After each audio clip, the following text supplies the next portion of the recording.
अन्नपूर्णा भांडार खतरे में है और एदिके ছেলেদের লাগবে মরদ ভান্ডার। मरद भंडार हमको चाहिए। একটা প্রকল্পের জন্য 14 গোষ্ঠীর ডিটেইলস আমাদের দিতে হচ্ছে। এটা টাকা দেওয়ার ফর্ম নাকি না দেওয়ার ফর্ম আপনি ধরতেই পারবেন না। এত ডিটেইলস দেওয়ার পরেও যদি আপনাকে টাকা না দেয়, যদি বলে আপনি এলিজিবল না, তখন কি করবেন? अन्नपूर्णा भांडारेर কাজ আমরা করছি না, করব না। ভোটের আগে একরকম কথা, ভোটের পরে আরেক রকম কথা। গলা চেঁচিয়ে বলেছিল বিজেপি ক্ষমতায় আসলে 1 জুন থেকেই প্রত্যেক মা বোনদের অ্যাকাউন্টে 3000 টাকা করে ঢুকে যাবে। মহিলাদের 1 জুন ঢোকাবো 3000, যুবকদের আমরা 1500 টাকাটা পাঠাবো 3000। মমতা বলেছে 5 বছর দেবে, আমরা বলেছি যতক্ষণ না চাকরি দিতে পারবো ততক্ষণ দেব। এমনকি স্বরাষ্ট্রমন্ত্রী যখন বাংলায় এসেছিলেন প্রচার করতে, তিনিও 3000 টাকা করে মাসে প্রত্যেক মা বোনদের অ্যাকাউন্টে ঢোকার কথাই বলেছিলেন। কিন্তু এখন সুর পাল্টে গেছে। মাঝে মাঝে তো আমার মনে হয় আমার যত টাকা পয়সা, জামা কাপড়, ব্যাংক ব্যালেন্স আছে, যত ডকুমেন্টস আছে সব কিছু সরকারের কাছে জমা রেখে দিই। যখন আমার দরকার হবে তখন আমি চেয়ে নিব। অন্নপূর্ণা ভান্ডারের এই 12 পাতার ফর্ম দেখে সত্যি সবারই মাথা ঘুরে যাবে। হ্যাঁ, আমরা মানছি টাকা দেওয়ার আগে যাচাই করে নেওয়া উচিত। তবে প্রশ্ন হচ্ছে, যাচাইয়ের সীমা কতটুকু থাকা উচিত? যাচাইয়ের নামে 14 গোষ্ঠীর ডিটেলস কেন চাওয়া হচ্ছে?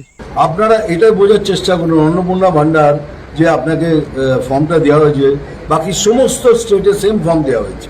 আপনার যদি গাড়ি থাকে, সেই গাড়ির রেজিস্ট্রেশন নাম্বার পর্যন্ত আপনাকে উল্লেখ করতে হবে এবং সাথে তার জেরক্স কপি আপনাকে দিতে হবে। এখন আপনি বলেন, অন্নপূর্ণা ভান্ডারের সাথে আপনার গাড়ির রেজিস্ট্রেশন নাম্বারের কী সম্পর্ক? পরিবারের বাকি সদস্যদের প্যান কার্ড, আধার কার্ড, ব্যাংক ডিটেলস কেন চাওয়া হচ্ছে? এটা সরাসরি প্রাইভেসিতে হাত দেওয়া হচ্ছে না? পরিবারে কেউ পেনশন পেয়ে থাকলে সেই পেনশনের স্লিপ পর্যন্ত আপনাকে অ্যাটাচ করতে হবে। এসআইআরে নাম এসছে কিনা, নাকি বিচারাধীন অবস্থায় আছে, সেটাও আপনাকে উল্লেখ করতে হবে।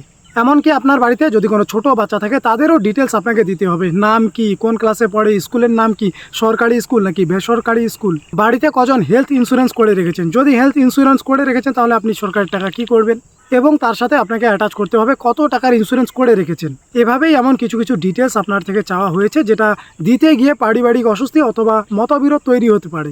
জমির দলিল কেন চাওয়া হচ্ছে ভাই? চাষাবাদ করবেন? কারণ আজকের দিনে ব্যক্তিগত তথ্য শুধু একটা কাগজের তথ্য নয়, তার সাথে জড়িয়ে থাকে একটা মানুষের পরিচয়, তার আর্থিক অবস্থা, তার পারিবারিক পরিস্থিতি এবং ব্যক্তিগত গোপনীয়তা, সব কিছুই থাকে। শুভেন্দু দা, তোমাকে বিশ্বাস করে ভোটটা দিলাম, আর এখন অন্নপূর্ণা ভাতার জন্য 12 পাতা ফর্ম ফিল আপ করতে হবে। ও মা গো!